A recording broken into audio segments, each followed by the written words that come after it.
پیارے دوستو، knowledge to grow کے اسلامک نالج سیگمنٹ میں حاضر خدمت ہیں، اور آج ہم بات کریں گے حضرت صالح علیہ السلام اور قوم سمود کے واقعات۔ قرآن مجید فرقان حمید میں اللہ تبارک و تعالیٰ نے ارشاد فرمایا، اور آیت مبارکہ کا ترجمہ کچھ یوں ہے: اور سمود کی طرف بھیجا ان کے بھائی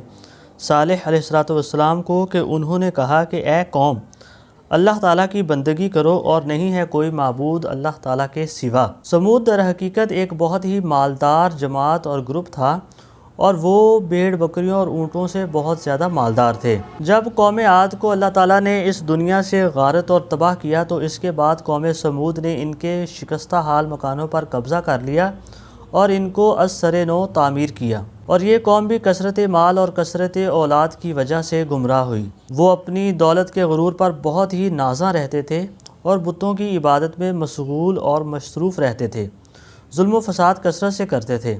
حضرت صالح علیہ السلام نے قوم سمود کو اللہ تبارک و تعالیٰ کی دعوت دی اور ان سے کہا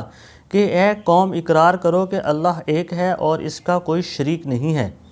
منکروں نے کہا کہ تمہاری پیغمبری کی کیا دلیل ہے؟ حضرت صالح علیہ السلام نے کہا کہ ہود کی قوم کو اللہ تعالیٰ نے بے ایمانی اور بت پرستی کے سبب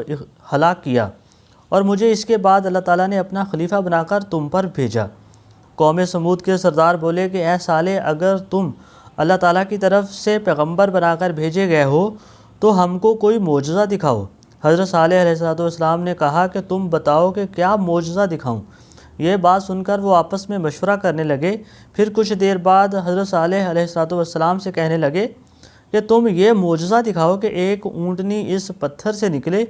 اور اسی وقت بچہ بھی جنے اور دودھ بھی دے، تب ہم جانیں گے اور مانیں گے کہ تم واقعی رسول خدا برحق ہو۔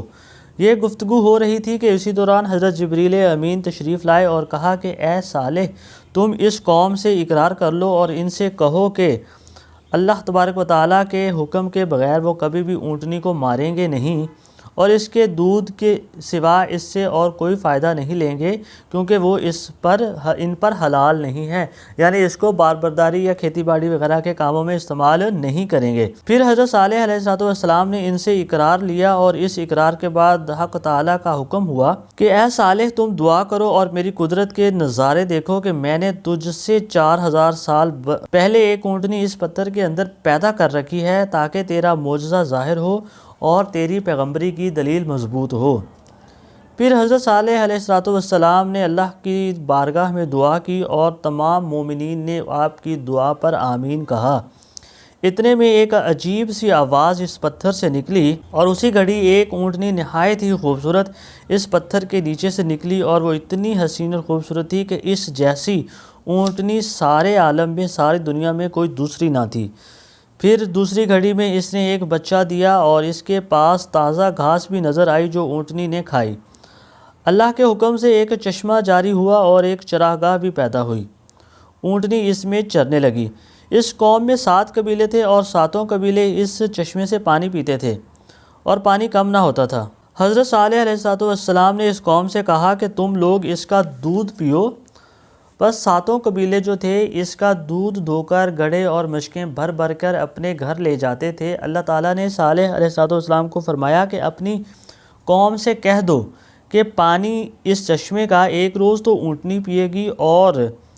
جس دن اس کا دودھ دھوا جائے گا، اور ایک دن اس کا پانی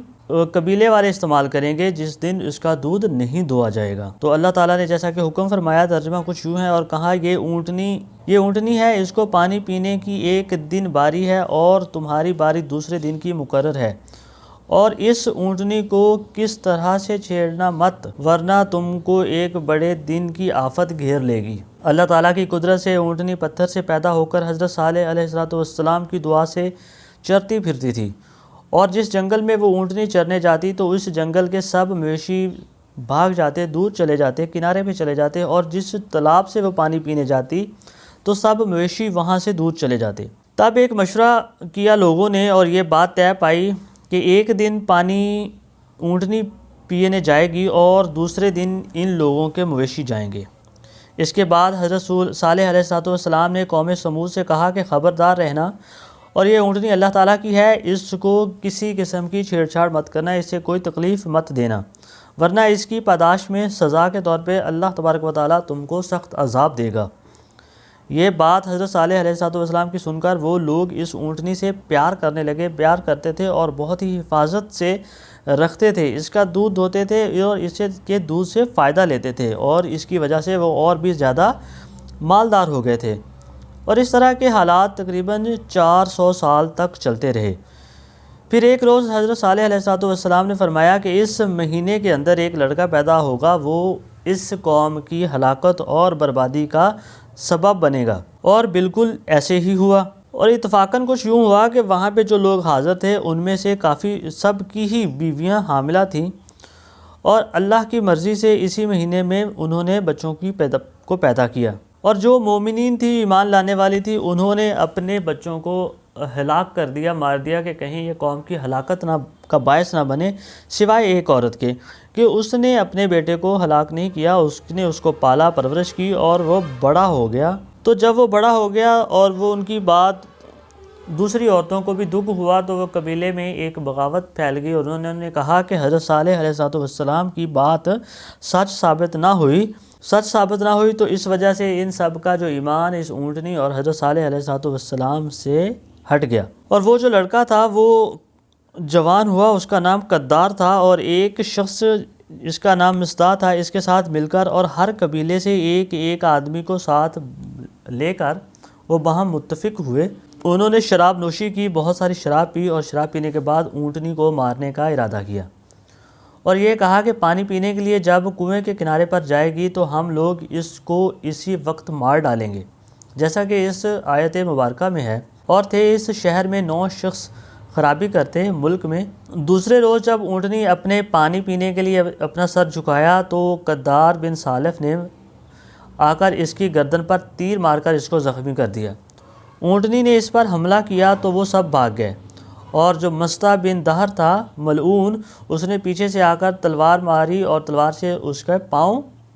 زخمی کر دیا، اور اس کے نتیجے میں اونٹنی گر پڑی۔ اس کے بعد تمام ملعونوں نے مل کر اس کو جان سے مار ڈالا، اور وہ اونٹنی کا جو بچہ اس اپنی ماں کا حال دیکھ کر بھاگا، سب مردود اس کو بھی مارنے کی خاطر اس کے پیچھے بھاگے،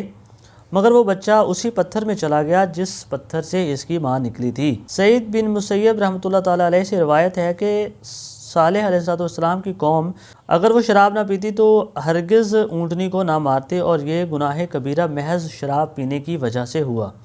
اور ایک حدیث میں بھی وارد ہے، ترجمہ: شراب تمام برائیوں کی ماں ہے۔ تفاسیر میں یہ بھی لکھا ہے کہ ایک عورت بدکار تھی اسی قبیلے میں، اور اس کے گھر میں گائے، اونٹ، بکری وغیرہ بہت زیادہ وافر تھے۔ چارے اور پانی کی تکلیف کی وجہ سے اس نے اپنے کسی آشنا سے کہا کہ تم جاؤ، تم اس اونٹنی کے پاؤں کاٹ ڈالو، اس کو مار دو۔ چنانچہ اس نے ویسا ہی کیا، اور پھر اس واقعے کے 3 دن بعد ان پر عذاب نازل ہوا۔ حضرت صالح علیہ السلام نے قوم کو خبر دی اور ان سے کہا کہ جیسا کہ ترجمہ ہے، پھر اس کے پاؤں کاٹ ڈالے، تب کہا فائدہ اٹھاؤ اپنے گھر میں 3 دن، اور یہ وعدہ جھوٹا نہ ہوگا۔ حضرت صالح علیہ السلام نے کافروں سے کہا کہ تمہاری زندگی اب 3 دن سے زیادہ نہیں ہے۔ وہ حیران ہو کر بولے کہ اس کی کیا علامت ہے؟ حضرت صالح علیہ السلام نے کہا کہ پہلے روز تمہارے چہروں کے رنگ سرخ ہو جائیں گے، پھر دوسرے روز زرد ہوں گے، اور تیسرے دن سیاہ ہو جائیں گے۔ جب 3 دن کے بعد یہ علامات ظاہر ہوئیں تو جن لوگوں نے اونٹنی کو مارا تھا وہ مردود سب کے سب حضرت صالح علیہ السلام کے گھر آئے تاکہ حضرت صالح علیہ السلام کو بھی مار ڈالیں۔ تب اس وقت ان پر عذاب الہی نازل ہوا، اور جبریل امین نے آ کر ان کے گھروں کی تمام دیواریں ہلا دیں، اور وہ تمام کافر اپنے اپنے مکانوں سے نکل بھاگے۔ اسی وقت حضرت جبریل امین علیہ السلام نے ایک زوردار آواز سے دھاڑا، اور ایک ہی آواز سے سب کے سب خاک میں مل گئے۔ اور ایک اور روایت میں ہے کہ حضرت ابن عباس رضی اللہ تعالیٰ عنہ سے مروی ہے کہ ان 7 قبیلوں نے حضرت صالح علیہ السلام سے پوچھا کہ کس طرح سے ہم لوگ ہلاک ہوں گے؟ آپ نے فرمایا کہ ایک ہی آواز سے حضرت جبریل علیہ السلام تم سب کو خاک میں ملا دیں گے۔ یہ سن کر اسی وقت اس قوم نے ایک بہت بڑا کنواں کھودا اور بیوی بچوں کو اس میں رکھ دیا، اور ان کے کانوں پر رکھنے کے لیے بہت زیادہ روئی بھی دے دی، اور اس کی روئی کو ان کے سروں پر بھی اس طرح رکھ دیا تاکہ آواز ان کے کانوں تک نہ پہنچے، چونکہ جب آواز ان کے کانوں تک نہیں پہنچے گی تو ان کو عذاب سے نجات مل جائے گی۔ یہ تدبیر کر کے خود بھی وہ اس کے اندر جا رہے۔ اس کے بعد فرشتے نے وہاں جا کر ایک ہی آواز میں 7 قبیلوں کو جہنم واصل کر دیا۔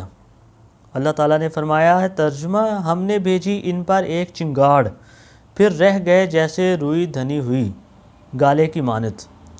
اور کچھ بھی نام و نشان ان کا زمین پر باقی نہ رہا۔ اس کے بعد پھر حضرت صالح علیہ السلام اپنے مومنین کے ساتھ ملک شام میں تشریف لے گئے اور وہاں پر ہی انتقال فرمایا، وہاں پر ہی مدفون ہے، اور ان کے تمام مومنین بھی وہیں جا کر بسے اور وہ سب بھی وہیں پر مدفون ہیں۔ یہ تمام مختصر احوال تھے حضرت صالح علیہ السلام اور قوم سمود کے۔